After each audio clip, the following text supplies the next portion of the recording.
muitas pessoas que dizem eu sou católico, mas também sou judeu, porque os meus antepassados eram judeus, não é? Porque sabe que em Portugal mais de 70% têm antepassados judeus. Se não for o avô, é o bisavô ou o trisavô, não é?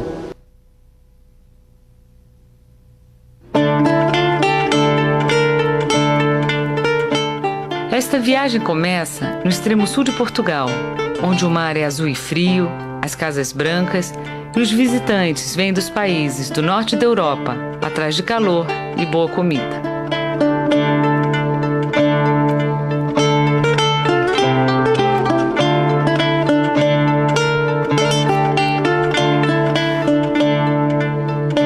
Chegamos atrás de algo diferente.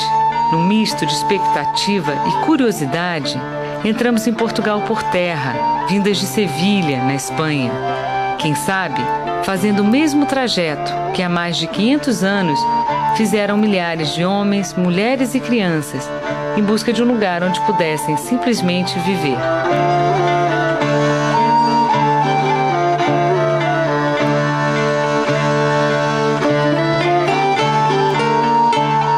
Seguimos atrás das marcas deixadas pelos judeus que um dia povoaram Portugal, que um dia lá morreram e que um dia foram forçados à conversão.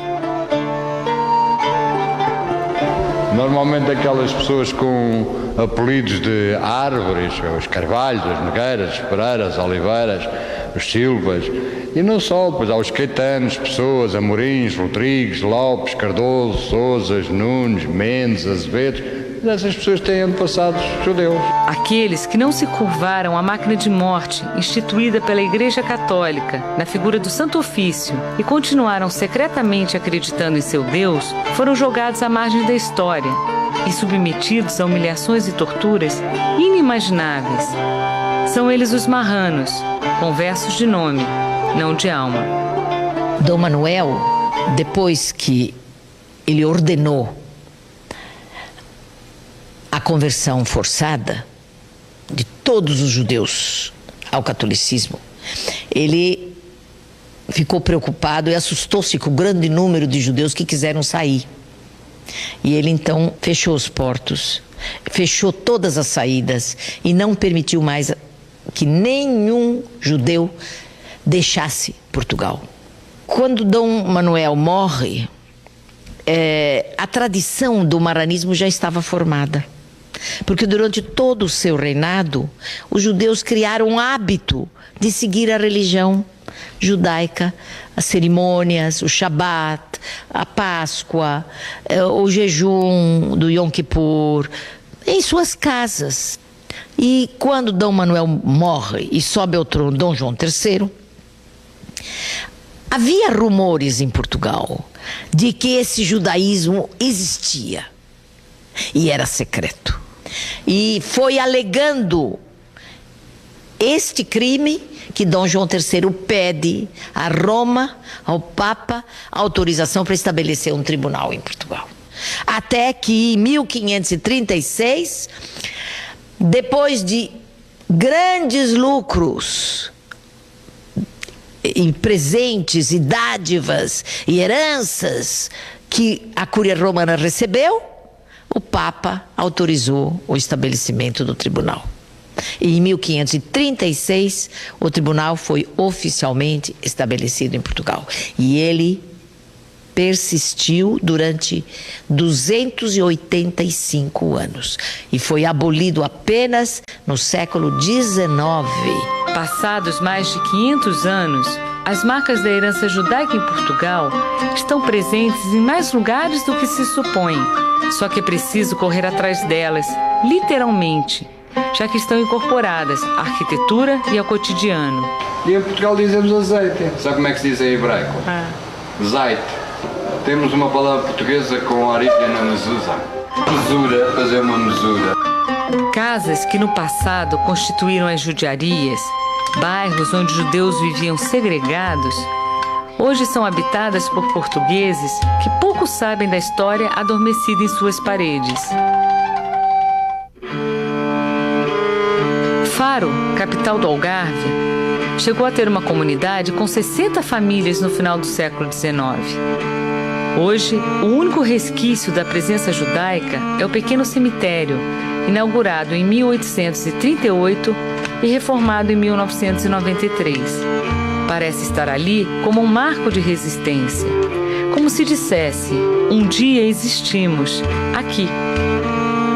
Por entre as frestas de ferro, alguns takes roubados desse pequeno pedaço de memória.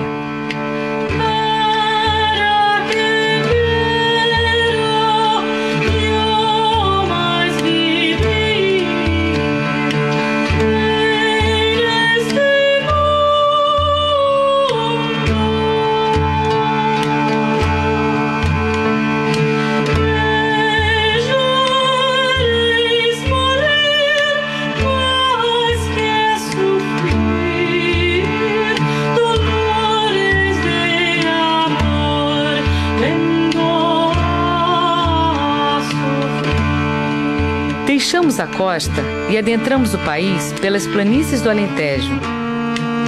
Quanto mais nos aproximamos da fronteira com a província de Cáceres, mais indícios encontramos dos judeus expulsos de Espanha em 1492 que fugiram para Portugal.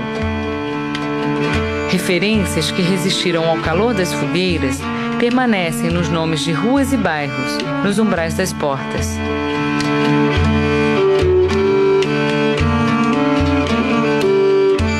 Um olhar mais atento identifica as ranhuras onde um dia repousaram mezuzais que guardavam os lares judaicos. Foram arrancadas. A conversão forçada obrigava os judeus a deixarem outra marca em suas portas: cruzes gravadas na pedra. Passaram a ser chamados de cristãos novos.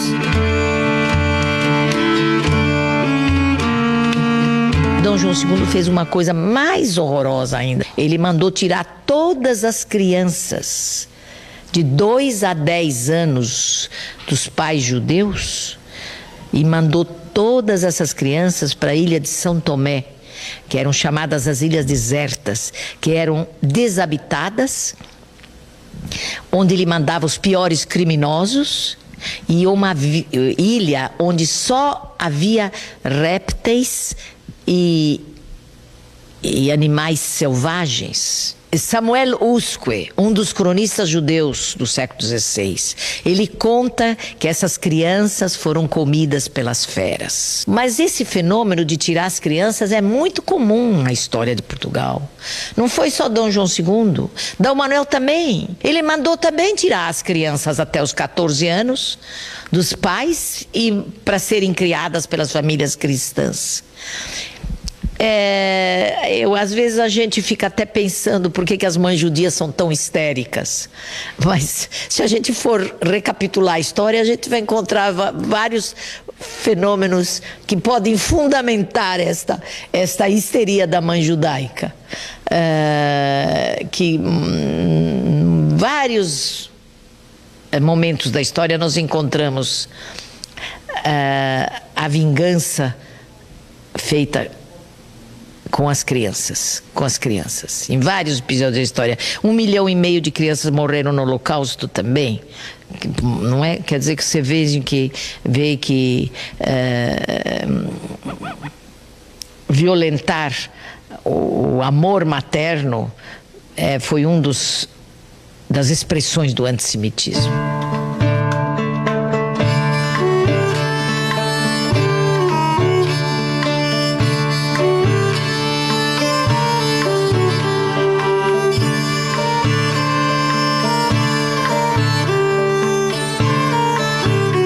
Na cidade de Évora, que recebeu o título da Unesco de Patrimônio Mundial, existiu uma das maiores judiarias do país. Hoje, os vestígios do bairro judeu podem ser encontrados logo que adentramos as muralhas que cercam a cidade velha.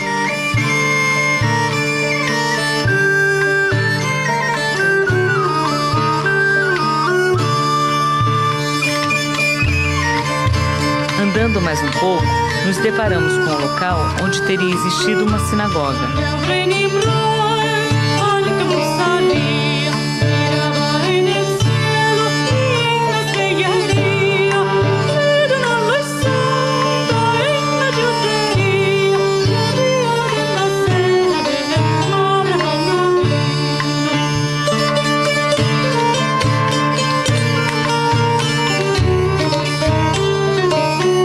Esta placa, na travessa de cima, marca o local onde possivelmente se erguiam as portas da judiaria.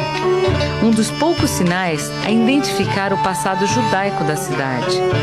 Curioso que esses resquícios sobrevivam há centenas de anos, como que perdidos na paisagem. Os habitantes pouco sabem deste pedaço da história e vamos descobrindo os locais, por obra do acaso e sorte. Em frente ao Museu de Évora, ergue-se o edifício onde um dia funcionou o Tribunal da Inquisição e o Palácio do Inquisidor. Sobre a porta resiste o escudo da Inquisição, a cruz ladeada pela espada e pelo ramo de oliveiras. Entre a cruz e a espada, quem aceitava a cruz ganhava o ramo de oliveiras, quem negava ganhava a marca da espada.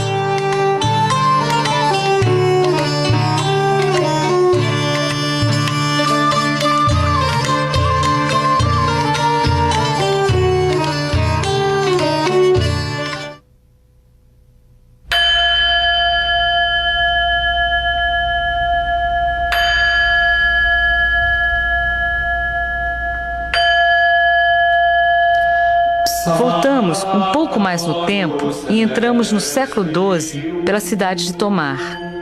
A cidade foi sede da mais conhecida organização militar religiosa da Idade Média, os Cavaleiros Templários.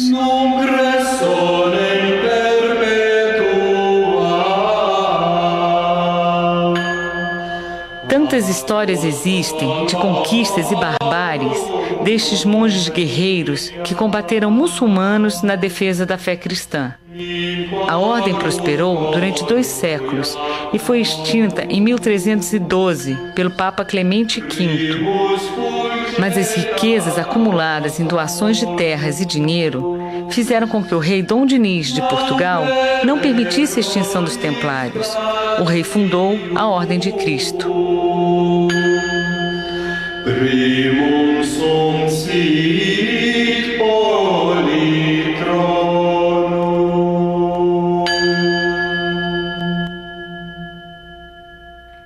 No castelo de Tomar ainda resiste a imponente austeridade dos Cavaleiros do Templo, com seus mistérios que até hoje fascinam milhares de pessoas no mundo inteiro.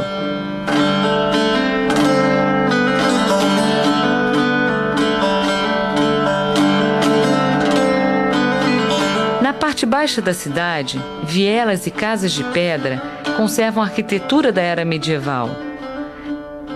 Não fossem pelas placas de rua e carros, poderíamos jurar que Tomar parou no tempo.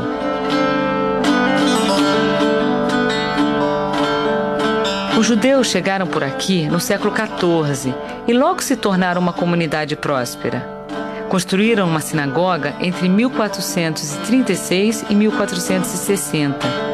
Mas, como em todo Portugal, também foram expulsos ou forçados à conversão no final do século XV, pelo Edito de 1496. Durante 5 séculos, a velha sinagoga foi profanada das mais diversas formas. Transformou-se em cadeia, depois em igreja e no início do século XX era um armazém. Foi nesta época que o engenheiro de Minas Samuel Schwartz, um judeu polonês que se estabeleceu em Portugal, comprou o edifício, resgatando assim a memória judaica de Tomar. Nos dias de hoje, a Sinagoga de Tomar é o templo judaico mais antigo de Portugal. Nela funciona o Museu Luso-Hebraico Abrão Zacuto, homenagem ao grande sábio português, um dos mais notáveis intelectuais do século XV. A sinagoga recebe milhares de visitantes todos os anos e se mantém em excelente estado de conservação graças ao empenho de um marrano que dedica sua vida a cuidar do templo. Luiz Vasco nos conta um pouco da história deste lugar sagrado.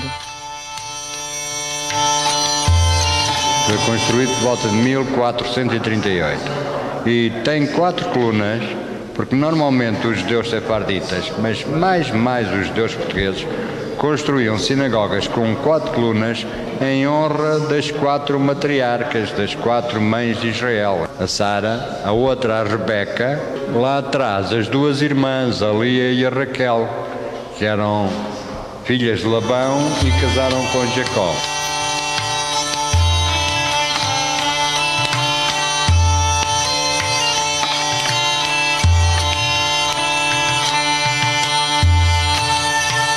Já fizemos aqui vários Shabatos, já fizemos o Yom Kippur há 8 anos.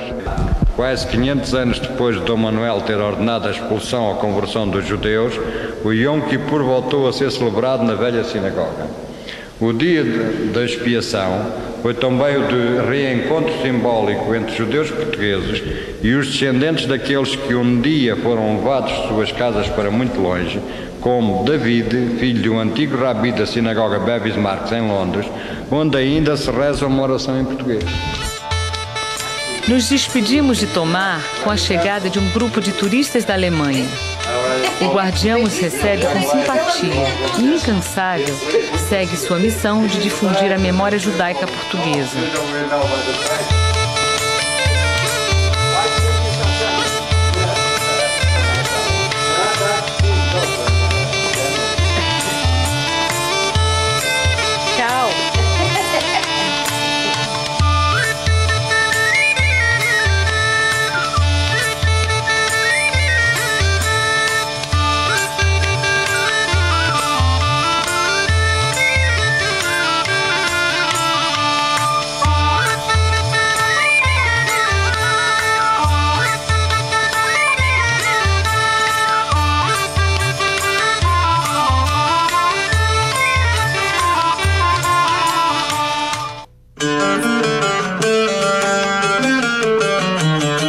Chegamos a Castelo de Vide, a menos de 1 hora da fronteira com a Espanha.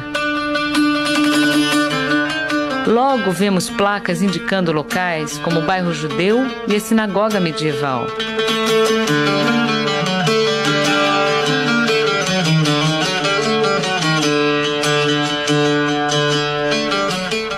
Em Castelo, somos guiadas pelo acaso. Você é a Carmen? Carmen Balesteiros? Puxa, a gente estava te procurando. Em Évora.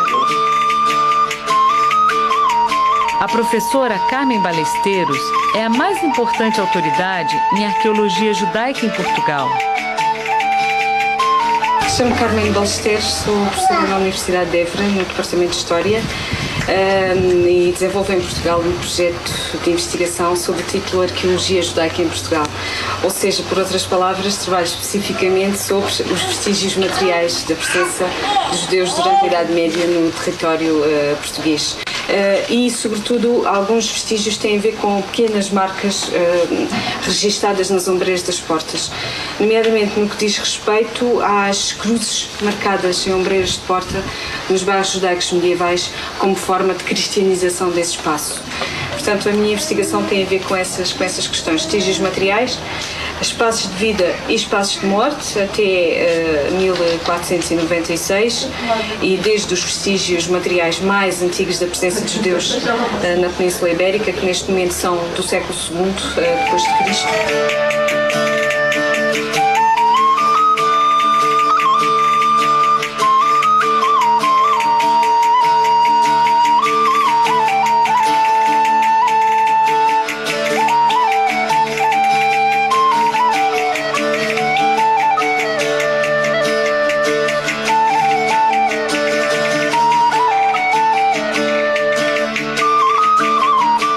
Que foi construído alguns no final do século XIV e inícios do século XV e insere-se dentro de um bairro com uma unidade arquitetónica, um discurso construtivo muito semelhante, muito interessante, várias marcas na mezuzá ao longo deste bairro.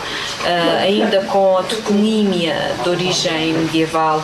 Estamos na Rua da Judiaria, ali fica a ruína da Judiaria. Existe a tradição da Casa do Rabi ser na ruína da Judiaria, mesmo aqui por trás. Tem uma marca na mezuzá. Aqui ao fundo desta rua era certamente uma das zonas que fechava a Judiaria. Aliás, ainda podemos ver na pedra, no afloramento, o negativo do encaixe de um osso de porta. Portanto, foi uma joalharia fechada por estruturas, materiais não perduráveis, portanto, provavelmente uma porta em madeira. Ou seja, os vestígios estão cá, obviamente para os olhos mais incautos e mais desprevenidos não são fáceis de ler, mas eles estão cá para quem obviamente percebe alguma coisa do mundo material e do mundo religioso judaico.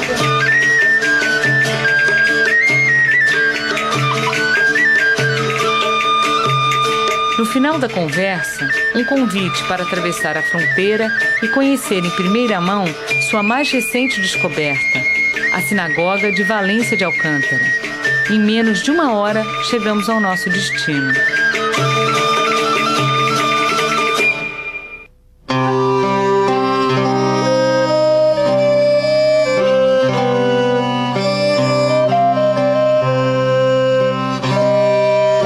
Estamos em Valência de Alcântara. Valência de Alcântara fica muito pertinho da fronteira com Portugal, a cerca de 25 km, próximo de Castelo de Vide e Marvão, e é uma vilazinha certamente de origem ainda pré-romana, com uma ocupação romana interessante e obviamente com uma tradição também medieval significativa.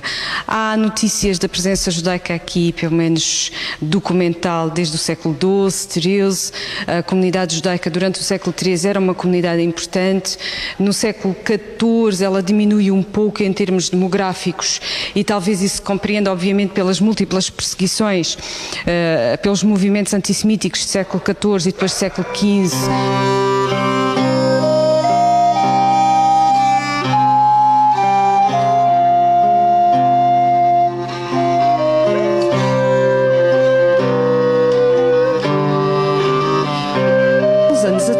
Quando visitávamos Valência de Alcântara, chamou-nos a atenção este edifício, sobretudo porque as pessoas daqui diziam que era a Iglesia de los Judíos. A Iglesia de los Judíos, coisa tão estranha, judeus com a Iglesia, mas enfim, obviamente viemos cá ver.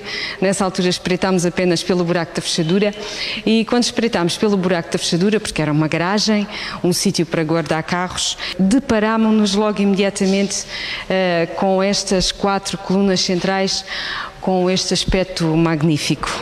Depois de termos conhecido a Sinagoga Tomar, é evidente que não podíamos ficar indiferente à arquitetura desta. Portanto, parece-nos que é uma sinagoga que obedece ao modelo sefardita de construção das sinagogas, quadrangulares, com cerca de 8, 9 a 10 metros por 8, 9 a 10 metros. Portanto, aqui nesta zona da Península Ibérica e sobretudo junto à Raia, há algumas sinagogas com esta dimensão, quadrangulares para o espaço de oração, retangulares para o espaço das mulheres, as 4 colunas centrais definindo a zona da Bimá e, portanto, é um espaço arquitetónico muitíssimo interessante.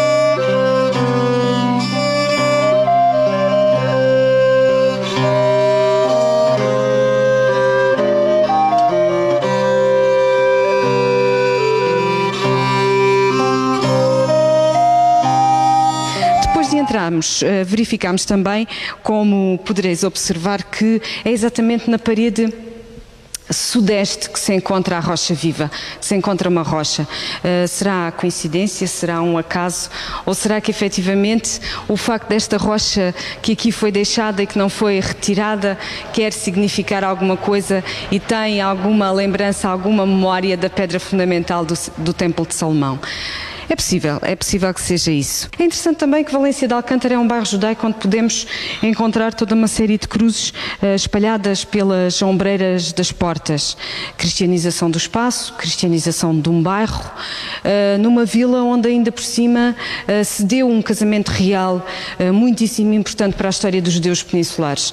O casamento entre o nosso rei Dom Manuel e a infanta Dona Isabel, filha dos reis católicos. Foi na igreja de Rocamadouro, um pouco mais acima, que teve lugar esse casamento que motivou a expulsão dos judeus de Portugal em 1496. Naturalmente esse casamento teve implicações na estrutura do espaço. A Inquisição também esteve aqui presente. Aliás, temos uma pedra de armas da Inquisição numa das ruas, a Calha Bordalo. E naturalmente deve ter havido preocupação em cristianizar também este espaço. Uma intervenção arqueológica não deve ir só à procura de um tema em especial, da ocupação de um sítio como sinagoga ou como outra coisa qualquer. No fundo, aquilo que se pretende é compreender o espaço todo na sua globalidade. Foi isso que tentámos fazer e penso que minimamente foi isso que conseguimos.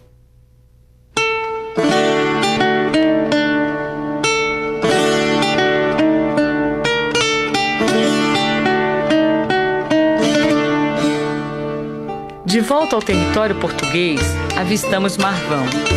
A cidade impõe na paisagem ares de fortaleza.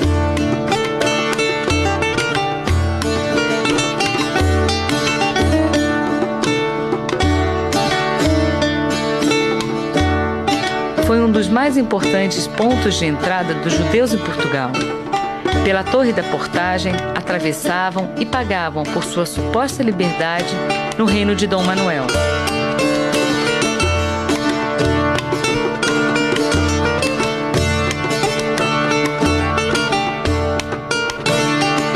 O número é bastante impreciso. Calcula-se que entre 15 mil e 120 mil judeus cruzaram a fronteira fugindo da Inquisição Espanhola. É preciso tomar muito cuidado quando nós falamos de Sefarat. Sefarat não é só Espanha. Sefarat são também judeus portugueses, porque quando os judeus da Espanha entraram em Portugal, já havia judeus portugueses residentes em território lusitano.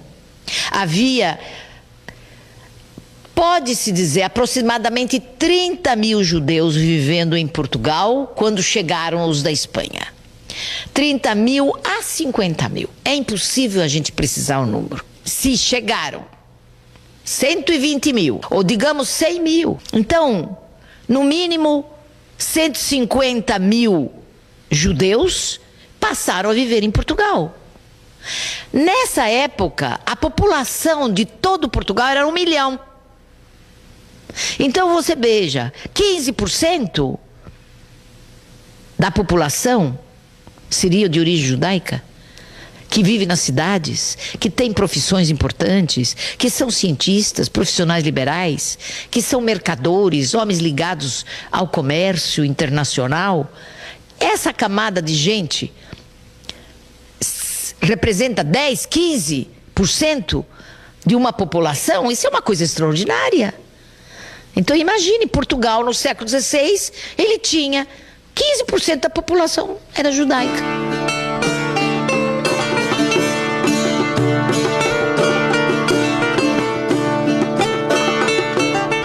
No Museu de Marvão, nos deparamos com resquícios arqueológicos do cemitério judaico da cidade. 2 lápides funerárias decoradas com a menorá. Peças como estas são extremamente raras em Portugal. Parecem ter sido enterradas junto com a história de um período de trevas da Península Ibérica.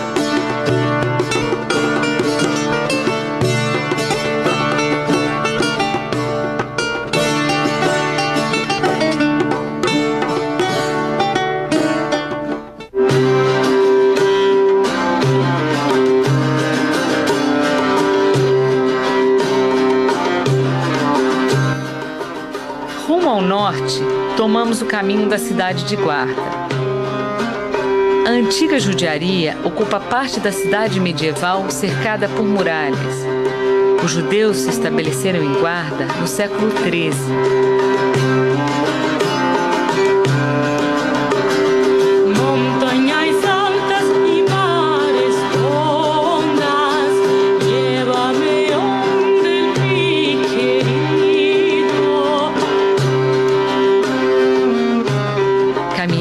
Por ruas estreitas e casas de pedra que parecem adormecidas no tempo. Llévame onde mi amor, el que me dé consolación. Passados mais de 500 anos, os locais permaneceram, mas os judeus se foram.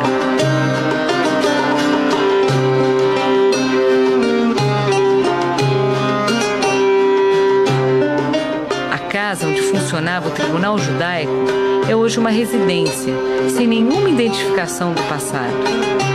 Aliás, como a maioria dos edifícios com alguma referência judaica em Portugal.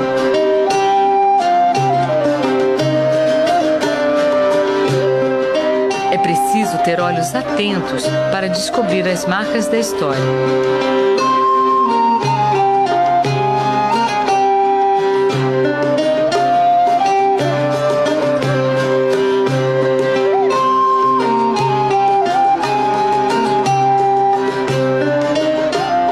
Deparamos com uma pequena porta onde funciona um chaveiro. No umbral, a cruz esculpida na pedra é a marca da residência, outrora judaica e hoje cristã.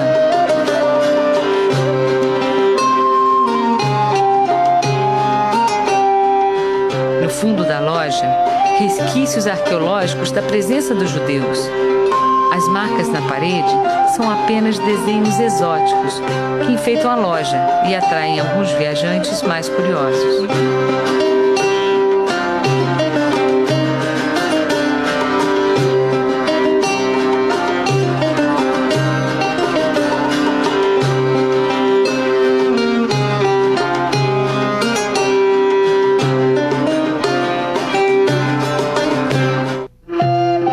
Seguimos viagem para Belmonte.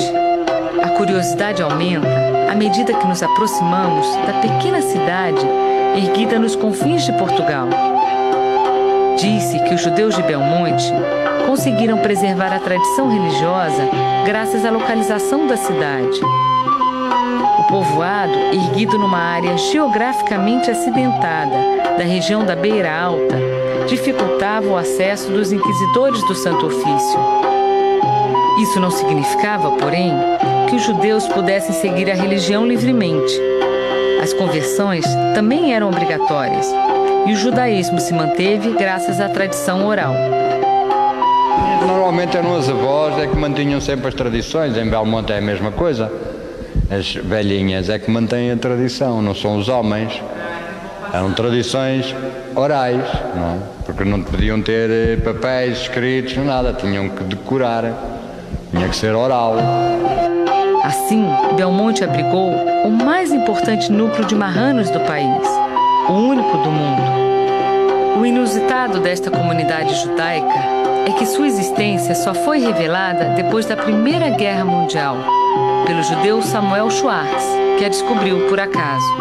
Foi na década de 20 que um engenheiro de Minas foi trabalhar no norte de Portugal, numa região Covilhã, Belmonte, e ele, pela primeira vez, divulgou uma notícia que era completamente desconhecida para o mundo: a existência de uma comunidade de judeus secretos. E ele percebeu que às sextas-feiras as ruas se esvaziavam e ele não entendia por que eles paravam de trabalhar tão cedo e ficava tudo silencioso, as ruas ficavam vazias. Ele perguntou a esses operários e os operários relutavam em responder, não respondiam, até que ele conseguiu a confiança de um e ele disse: é porque nós somos judeus. E sexta-feira é o dia que as mulheres lavam a casa, limpam a roupa, limpam tudo, é o nosso Shabat. E aí é que Samuel Schwartz penetrou na casa deles e descobriu que eles sabiam orações que vinham sendo transmitidas oralmente há 200, 300 anos. Belmonte possui uma aura diferente. Não é absolutamente um lugar turístico, apesar de possuir um centro antigo, muralhas e castelo.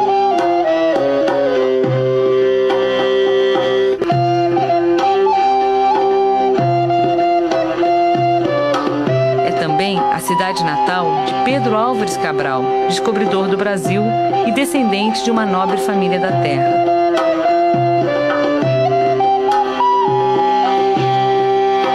É interessante que 50 anos depois de Schwartz, eu fui a Portugal. E o que eu encontrei em Belmonte foi um fenômeno único realmente que existe hoje no mundo. Porque nós não conhecemos nenhuma outra comunidade secreta de marranos. É interessante que quando eu cheguei à vila, eu perguntei a várias pessoas se eles sabiam se havia cristãos novos na vila. E eles não queriam responder. Não me respondiam, viravam, ficavam quietos e não respondiam.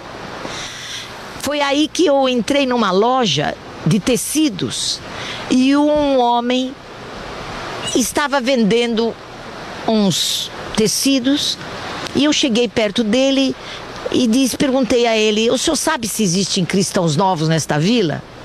E ele não quis me responder também. Aí eu disse a ele: o senhor sabe que hoje existe um Estado livre, Israel, que toma conta dos judeus? Eu vim de lá agora. Quando eu disse isso, o homem imediatamente parou e ele então me disse que ele era um cristão novo também. Mas que ele não era aceito na comunidade, porque ele tinha casado com uma cristã velha. Mas ele sabia como é que eu devia fazer, o que eu devia fazer para chegar a entrar nessa comunidade. E foi ele realmente que me introduziu e que me indicou o caminho.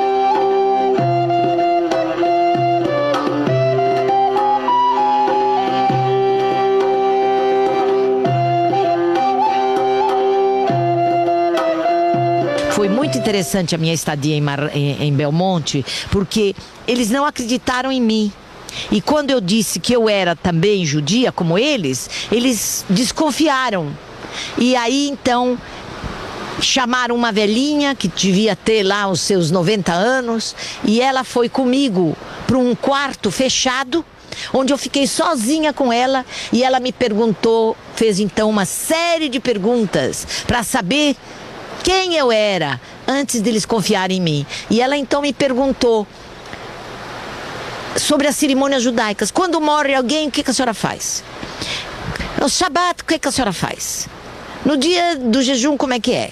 E ela começou a fazer uma série de perguntas para mim. E eu me vi muito embaraçada, porque eu respondi a todas elas, mas quando ela um momento me disse: então reza, eu disse: bom, mas eu não posso rezar em português, porque a minha reza é em hebraico, é em outra língua. Ela falou: mas então reza. Aí eu rezei, mas eu não sabia rezar, eu não lembrava mais nada, eu só me lembrava de uma oraçãozinha que minha mãe tinha me ensinado quando eu era pequena, que eu devia fazer sempre antes de comer. Eu só me lembrava dessa pequenina oração. E eu falei essa oração para ela. E ela acreditou em mim. Ela abriu a porta, chamou todos os outros e disse: ela é uma das nossas. Em 1993, chegou à cidade um rabino vindo de Israel e a comunidade iniciou a construção da sinagoga Bet Eliyahu, hoje já aberta ao culto. Eles foram ajudados com dinheiro de judeus da França e judeus de outros lugares, judeus ortodoxos, que queriam mesmo que eles ficassem religiosos. Mas o que é interessante de notar, que apenas os velhos, muito velhinhos, é que ficaram pertencentes a este grupo da sinagoga dos ortodoxos. Eu estive lá 30 anos depois da primeira vez. Eu estive em 1965 e 30 anos depois eu voltei. E eu perguntei a eles: mas como aqui só vejo velhos?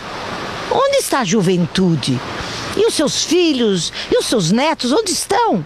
Ah, eles não querem saber disto aqui.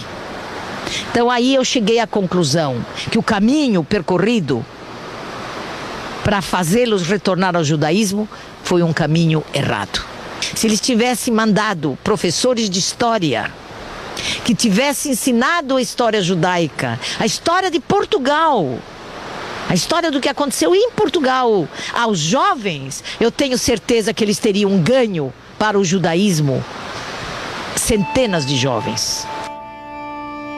Na saída da cidade, encontramos o cemitério judaico, também recém-fundado.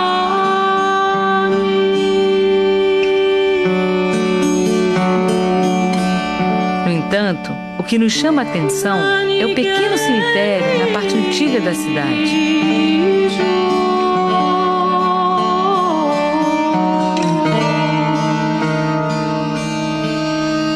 Entre mausoléus e túmulos cristãos, uma estrela de Davi.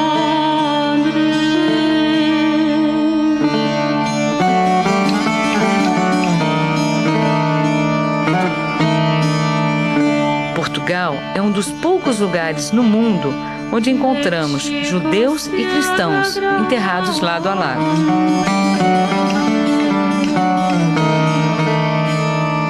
Fato curioso, mas não surpreendente, num país que possui 2 santos de nomes para lá de peculiares, Santa Esther e São Moisés.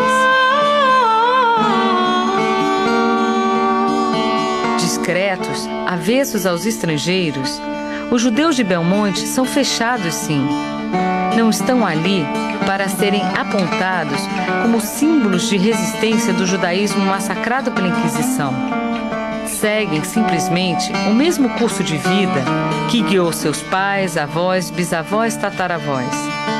Os judeus de Belmonte não são mártires à procura de algozes, muito menos orgulhosos de terem sobrevivido a 3 séculos de horror e perseguições da Inquisição.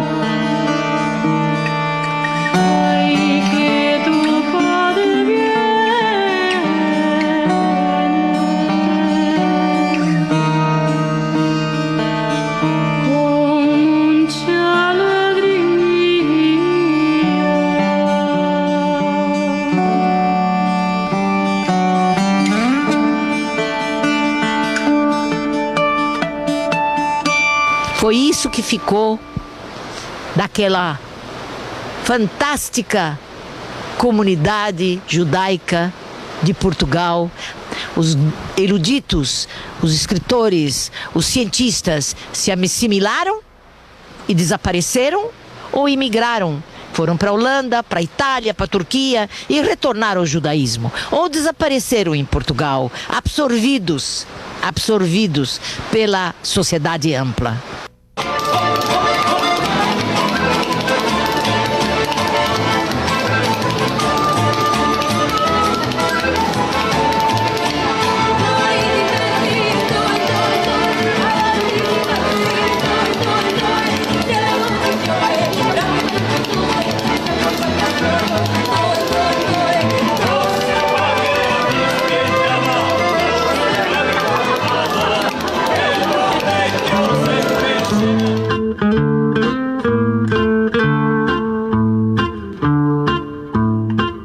Chegamos à cidade do Porto, capital do Norte.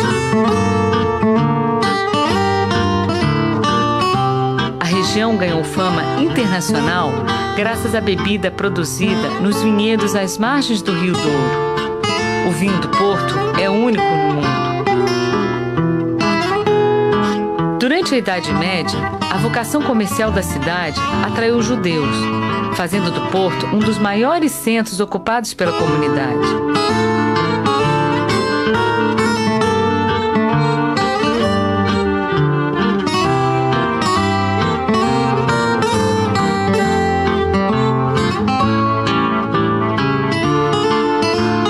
Chegou a ter 2 bairros judeus.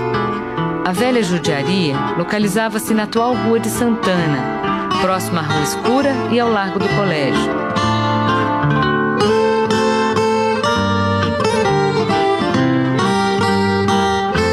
No final do século XIV, Dom João I cedeu uma área para a construção da nova judiaria, hoje situada nos arredores do Mosteiro de São Bento e da Rua de Belmonte. O traçado medieval se mantém, mas tantas foram as mudanças da arquitetura que o aspecto das judiarias se perdeu no tempo. Após a conversão forçada, sinagogas e outros espaços judaicos foram destruídos ou transformados em igrejas e capelas. Mas a lembrança daqueles que um dia aqui se estabeleceram não se perdeu totalmente. No local onde um dia existiu a sinagoga medieval, ergue-se uma escada que não leva a lugar algum. Ficou marcada graças à memória popular, É chamada de Escadas da Esnoga.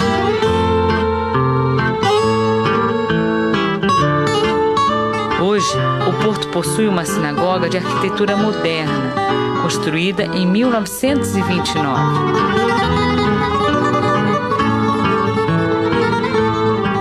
Às margens do Rio Douro, na região da Ribeira, fica a Rua da Alfândega. O local abrigava armazéns e casas comerciais dos judeus. Apesar do antissemitismo nunca ter deixado de existir na Europa e, consequentemente, na Península Ibérica, antes de 1492, os judeus viviam em relativa tranquilidade em Portugal. Mantinham boas relações com as autoridades e o apoio mercantil e financeiro dos judeus do Porto de Lisboa foi de grande importância para a era dos descobrimentos portugueses. Tem se falado muito sobre o papel que os judeus representaram na época da formação do capitalismo comercial, no século XVII. E também o papel que os judeus representaram, os judeus sefaradins, na expansão da Europa para o Ocidente, isto é, para o Atlântico, para a América. É interessante lembrar que este papel, fundamentalmente, foi papel dos judeus portugueses e não dos judeus espanhóis. Quer dizer, os judeus de origem portuguesa, ou melhor, os cristãos novos, os portugueses de origem judaica, e não os espanhóis de origem judaica. Porque os judeus da Espanha que entraram em Portugal, eles acabaram se tornando portugueses. Passaram 3, 4, 5 gerações, eles eram portugueses. E foi como portugueses que eles atuaram no mundo. E em Portugal eles eram chamados portugueses de nação hebraica. E na Holanda eles eram chamados judeus de nação portuguesa. Afinal, os judeus não sabiam nunca o que eles eram. Se eles eram portugueses, se eles eram judeus, se eles eram laicos, se eles eram religiosos. Eles sempre jogavam-se, atiravam-se os judeus para o lado que se queria.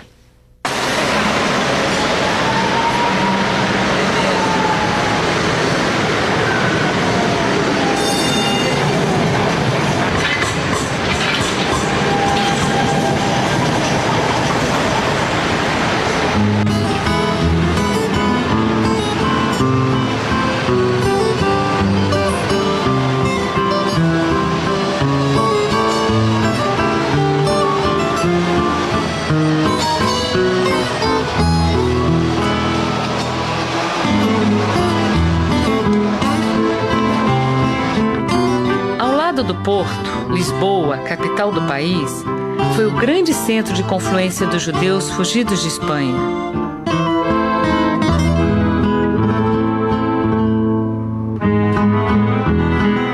Situada às margens do rio Tejo, a cidade das Sete Colinas ainda guarda alguns testemunhos da história.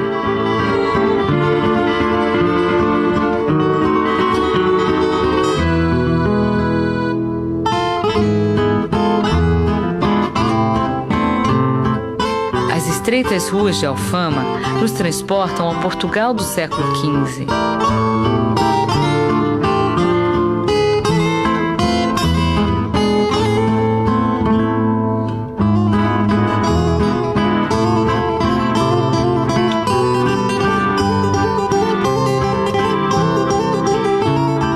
No número 8 do Beco das Barrelas, próximo à Rua da Judiaria, teria existido uma sinagoga.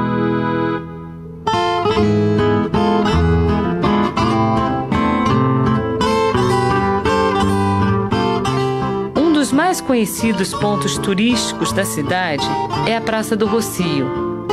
A história deste espaço monumental não pode jamais ser dissociada da trajetória dos judeus em Portugal.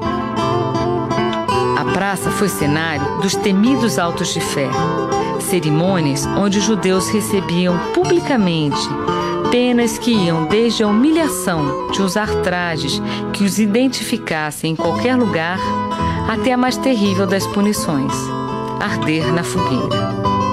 Os autos de fé eram espetáculos de massa, era o divertimento, era o circo daquela época, onde, com a maior pompa, se realizava essa cerimônia de condenação aos hereges.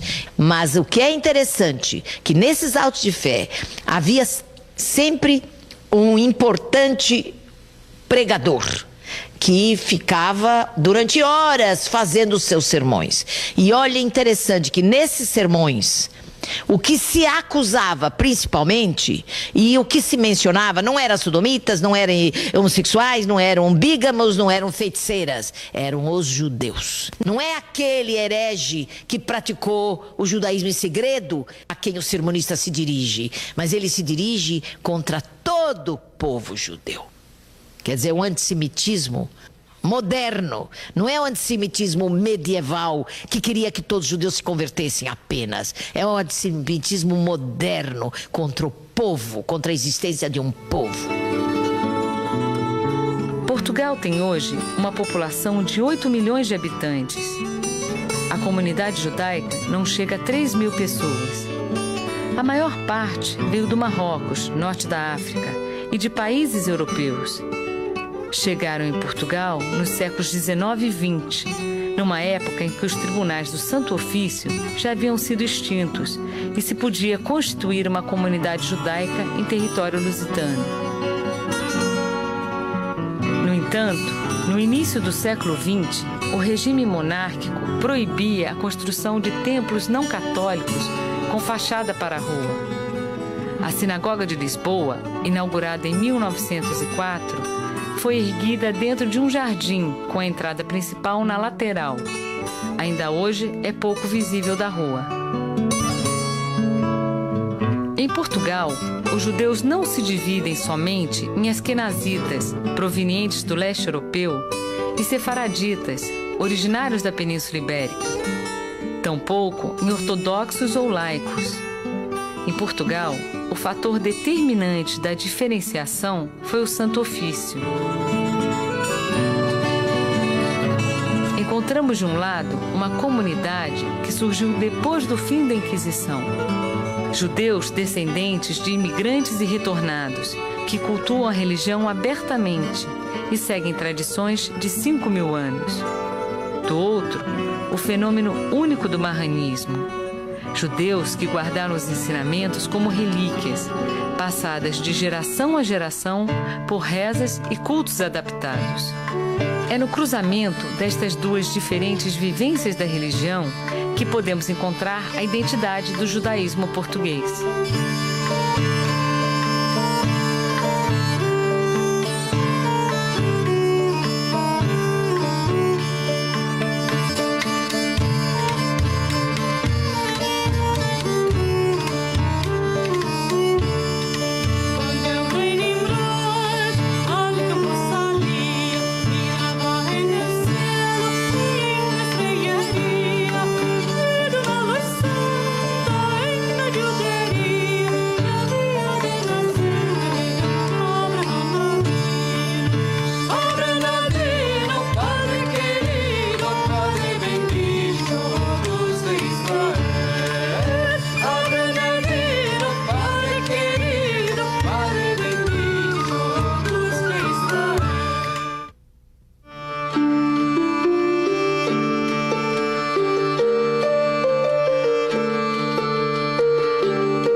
Baila, mochónico canta, los ratones godros, ellos dan las palmas. Aelica baila, mochónico canta, los ratones godros, ellos dan las palmas. Aelica baila, mochónico canta, los ratones godros, ellos dan las palmas. Aelica baila, mochónico canta, los ratones godros, ellos dan las palmas.